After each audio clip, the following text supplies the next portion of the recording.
The most exclusive group in the world is a list of men who have been president of the United States. In a Time magazine cover story out today, Nancy Gibbs and Mike Duffy write about the President's Club, the subject and title of their new book. And only on CBS This Morning, Bill Plante takes a look at one of the best membership perks of that club. Bill, good morning. Good morning, Charlie and Erica. Would you believe that the former presidents have their own exclusive hideaway right across the street from the White House, a place to stay when they are in town? And this is the first time cameras have ever been allowed inside. So come along this morning as we take you to the ex-president's clubhouse. I think this is a place where if you've been a president, you can come have some security, have some privacy, be close to the action, and still feel like you're more than the person checking into the Hilton or the Hyatt. More indeed, for this is perhaps the most exclusive hotel in the world. Only 4 people are allowed to book a reservation.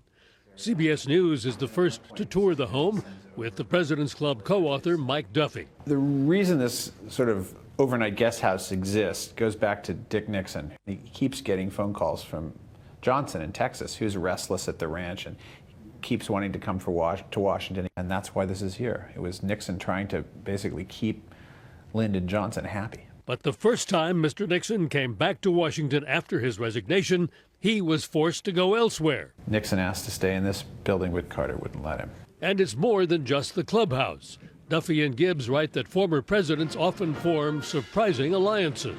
Nixon really wanted to get to know Clinton. He wanted to be a sort of secret behind-the-scenes advisor. He became that. Clinton turned out to rely on him a great deal for advice. The 4-story brownstone has 2 bedrooms and a dramatic presidential bathroom, complete with fireplace. There's a breakfast room in addition to the formal dining room. The seal of the president is prominently displayed.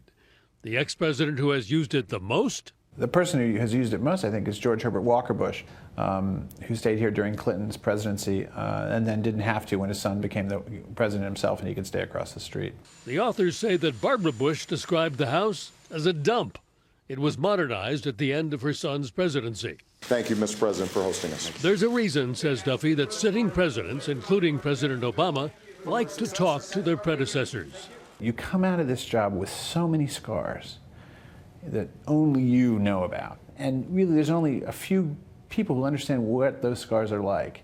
And maybe that kind of a relationship with someone like that can take you to a place no one else can. Not exactly the Oval Office, but not bad. Do you think it'll get more use these days? I think it's going to get a lot more use, mostly because we have young presidents.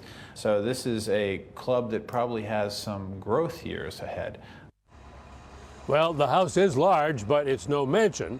So if the ex-president's club gets much bigger and the man sitting in the Oval Office decides he ever needs all of them here at the same time, they may have to draw straws to see who gets the prime real estate across the street. Charlie, Erica? It's almost like a timeshare. You need to have certain weeks, maybe.